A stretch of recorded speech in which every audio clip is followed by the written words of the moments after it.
मध्य प्रदेश में होने वाले विधानसभा चुनाव की तैयारियों को लेकर भाजपा ने कमर कसनी शुरू कर दी है। रविवार की हलमा परंपरा के बहाने मुख्यमंत्री शिवराज सिंह चौहान धार पहुंचे और आदिवासियों को साधने की कोशिश। इधर सोमवार से शुरू हो रहे विधानसभा का बजट सत्र की तैयारियां लगभग पूरी हो चुकी है। इस बीच विधानसभा अध्यक्ष गिरीश गौतम ने तैयारियों का जायजा लिया और अफसरों को जरूरी निर्देश दिए। वहीं चुनाव आयोग द्वारा शिवसेना का नाम और निशान सिंह गुट को देने के फैसले के खिलाफ ठाकरे गुट अब सड़कों पर उतरकर भोपाल के रंगमहल चौराहे पर महाराष्ट्र मुख्यमंत्री एकनाथ शिंदे का पुतला फूंका और जमकर नारेबाजी की। उधर विधानसभा चुनाव की तैयारियों को देखते हुए भोपाल भाजपा कार्यालय में रविवार को बूथ विस्तार योजना की बैठक में उस वक्त अजीब स्थिति बन गई जब सही तरीके से राष्ट्रगीत न गाने पर पार्टी के क्षेत्रीय संगठन महामंत्री ने उसे रुकवा दिया। इधर पीएम मोदी ने रविवार को मन की बात कार्यक्रम के जरिए देश को संबोधित किया। पीएम की मन की बात तो मध्य प्रदेश के भाजपा कार्यालय में सुनी गई। इसके बाद पार्टी की बैठक शुरू हुई और कई मुद्दों पर चर्चा हुई। मध्य प्रदेश विधानसभा का सत्र 27 फरवरी 2023 सोमवार से शुरू हो रहा है, जो 27 मार्च तक चलेगा। इससे पहले विधानसभा अध्यक्ष गिरीश गौतम ने पूरी तैयारियों का जायजा लिया और अधिकारियों को जरूरी निर्देश दिए। सत्र की शुरुआत राज्यपाल के अभिभाषण से होगी। इस दौरान सदन में कुल 13 बैठकें होंगी।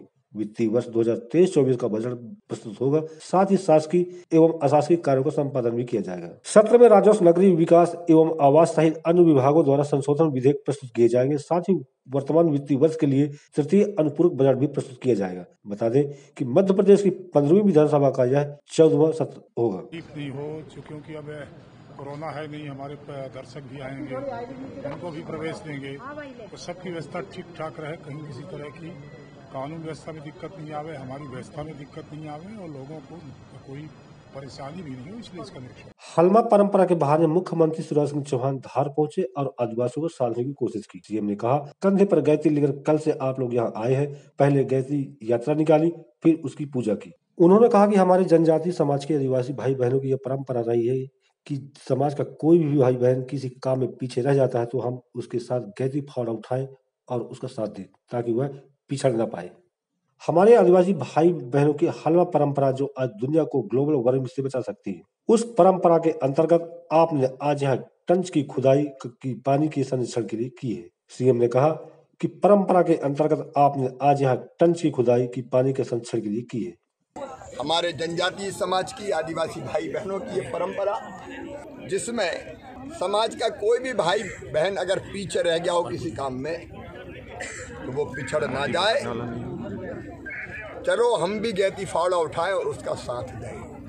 चुनाव आयोग द्वारा शिवसेना का नाम और निशान सिंधे गुट को देने के फैसले के खिलाफ ठाकरे गुट अब सड़कों पर उतरकर अपना विरोध जता रहा है। राजधानी भोपाल के रंगमहल चौराहे पर शिव सैनिकों ने महाराष्ट्र के मुख्यमंत्री एकनाथ शिंदे का पुतला फूंका और जमकर नारेबाजी की। उन्होंने कहा कि शिवसेना ने चुनाव आयोग के इस फैसले के खिलाफ सुप्रीम कोर्ट का दरवाजा खटखटाया है, जहाँ उन्हें न्याय मिलेगा। शेषन ने कहा, हमारा धनुष बाण और नाम चोरी हो गए, पहले धनुष बाण सुरक्षित हाथों में था। इस दौरान शिव सैनिकों ने कहा कि चुनाव आयोग केंद्र के दबाव में काम कर रहा है। जो एकनाथ शिंदे द्वारा गद्दारी करके उद्धव साहब के पीठ में छुरा घोंपकर अपनी सत्ता के लालच में जाकर उद्धव साहब के साथ गद्दारी की, उसके विरोध में शिवसेना ने एकनाथ शिंदे का पुतला दान किया है। साथ में चुनाव आयोग जिस तरीके से राजनीतिक दबाव में आकर निर्णय ले रहा है, क्या लेजिस्लेटिव पार्टी जो विधायक होते हैं क्या विधायक ही पक्ष माना जाता है? विधानसभा चुनाव की तैयारियों को देखते हुए भोपाल भाजपा कार्यालय में रविवार को बूथ विस्तार की योजना की बैठक हुई। बैठक में उस वक्त अजीब स्थिति बन गई जब सही तरीके से राष्ट्रगीत न गाने पर पार्टी की क्षेत्रीय संगठन महामंत्री ने उसे रुकवा दिया। इसके बाद दोबारा वंदे मातरम का गायन हुआ। कांग्रेस ने इसे राष्ट्रगीत का अपमान बताते हुए कार्रवाई की मांग की। वहीं बैठक के बाद जब पार्टी प्रदेश अध्यक्ष वी.डी. शर्मा से प्रदेश में विकास यात्राओं के हो रहे विरोध को लेकर सवाल पूछा गया तो उन्होंने कहा, यदि कहीं ऐसा हुआ है तो वह हमारे लिए संजीवनी है। लिपिक वर्ग कर्मचारी संघ 3 मांगों को लेकर अपनी आगामी रूपरेखा तय कर रहा है। उसकी 3 मांगे हैं कि मंत्रालय के लिपिकों को जो समयमान वेतनमान दिया गया है, मंत्रालय के लिपिकों के समान पूरे प्रदेश के सभी विभागों के लिपिकों को समयमान वेतनमान दिया जाए। पीएम मोदी ने रविवार को मन की बात कार्यक्रम के जरिए देश को संबोधित किया। इस दौरान उन्होंने लोगों को होली की शुभकामनाएं दी। उन्होंने कहा, हमारे अपने त्योहार वोकल फॉर लोकल के संकल्प के साथ ही मनाना है। इसके साथ ही पीएम ने लता मंगेशकर को याद किया। मोदी ने कहा, सरदार पटेल की जयंती एकता दिवस पर मन की बात में हमने 3 प्रतियोगिताएं शुरू की थी। ये सभी देशभक्ति पर गीत, लोरी और रंगोली से जुड़ी है। पीएम मोदी की मन की बात को मध्य प्रदेश के भाजपा कार्यालय में सुनी गई। इसके बाद पार्टी की बैठक शुरू हुई जिसमें कई मुद्दों पर चर्चा हुई।